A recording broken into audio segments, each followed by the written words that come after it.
Hello everyone, good morning. কেমন আছো সবাই? আশা করছি সবাই খুব ভালো আছো। আমিও ভীষণ ভালো আছি। তো এখন আমার চলছে প্রেগনেন্সি 31 উইকস, 7 মান্থ প্রায় শেষের দিকে। আর তাই জন্য ভাবলাম তোমাদের সাথে আমার এই বাবার বাড়িতে সারাদিন কি করছি না করছি সেটা একটা ছোট্ট মতন ভিডিও করে তোমাদের সাথে শেয়ার করি।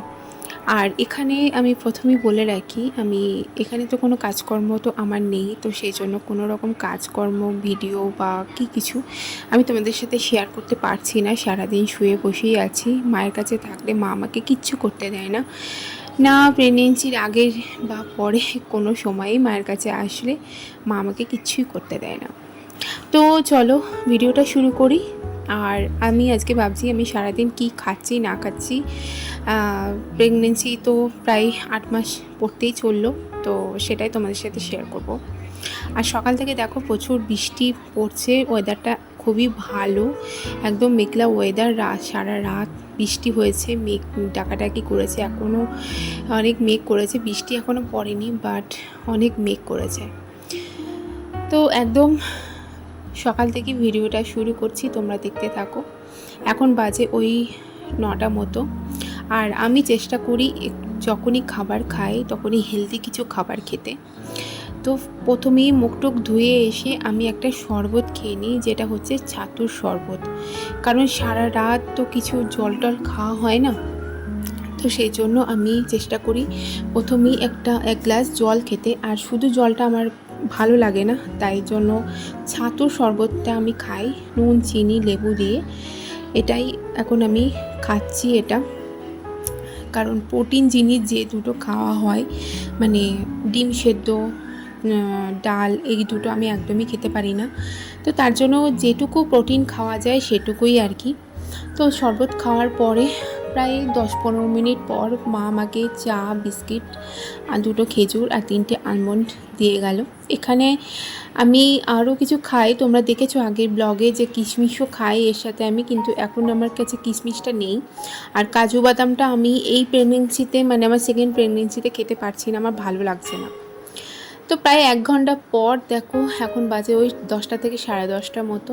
এখন আমি মানে মেন যে ব্রেকফাস্ট সেটা করব। আর আজকে করছি হচ্ছে পরোটা, আলু ভাজা আর একটা নাড়ু। এক দিন এক রকম খাই, কোনো দিন মুড়িও খাই, কোনো দিন পরোটা থাকলে সেগুলোও খাই, কোনো দিন ব্রেড খাই। তো এইভাবেই চলে আমার ব্রেকফাস্টটা। আবার কোনো দিন ভাতও খাই। তো তারপরে 12টার দিকে দেখো মা আমাকে ফল কেটে দিয়েছে।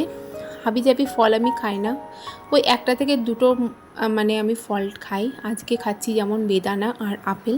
ভাত খাওয়ার পরেই আমি বেদানাটা খাই, কিন্তু তখন আমার বেশ ভালো লাগে না খেতে, কারণ ভাতটা খাওয়ার পরে পেটটা অনেকটা ভরা থাকে, তো তখন আমার ভালো লাগে না। তো সেই জন্য মাকে বলেছি এখনই দাও। আর কলাটা খেতে ভুলে গেছিলাম।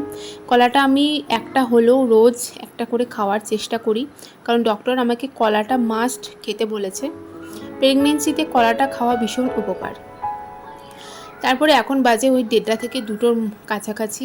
এখন ভাত খেতে বসে পড়েছি, মানে লাঞ্চ করতে বসে পড়েছি। আর আজকে দেখো একদম হালকা পাতলা এখন রান্না করছে মা, কারণ পেটের অবস্থা 2 দিন ধরে ভালো ছিল না। ডিম ভাজা, ডাঁটা, সয়াবিন, আলু দিয়ে একটা তরকারি করেছিল, সেটা দিয়ে লাঞ্চ করে রেস্ট করছিলাম।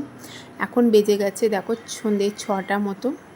আর এখন খাবো হচ্ছে একটুখানি দুধ আর মাদার সলিক্স দিয়ে। আমি আমার মেয়ের বেলায় অনেক রকমের প্রোটিন আমাকে ডক্টর দিয়েছিল খেতে, তো এবারে আমি একদম প্রোটিন কিচ্ছু আমি খাচ্ছি না, এটাই খাচ্ছি, মানে শুধুমাত্র মাদার সলিক্স। না খেলেও চলে, কারণ আমি সারাদিনে যা ইনক্লুড করি শরীরের মধ্যে সেটাতেই আমার মনে হয় হয়ে যাচ্ছে। তো এইটুকুই আর কি খাচ্ছি দুধ। 3 মাস পর থেকে আমি ভালোভাবে খাওয়া শুরু করেছি, আর এখন বেশ ভালো মতনই আমি খাই, যেটুকু খাই সেটুকুতে এনাফ আমার কাছে মনে হয়। তো দেখো রাতে আজকে মাকে বলেছি লুচি বানাতে, কারণ 2-3 দিন ধরে একদমই এসব খেতে পাচ্ছিলাম না। তো আজকে লুচি আর আলুর তরকারি আমার তো বেশ ভালো লাগে। তোমাদের কাদের কাদের এই ডিনারটা করতে বেশ ভালো লাগে আমাকে অবশ্যই কমেন্টে জানিও। তো আজকের এই ছোট্ট মতন আপডেটটা তোমাদের সাথে শেয়ার করলাম। আমি সারাদিন কি খাচ্ছি, কি করছি না করছি, এটাই করি না কিছুই, তো সেই জন্য আমার কাজকর্ম কিছু শেয়ার করতে পারলাম না, খাওয়া দাওয়াটাই শেয়ার করলাম।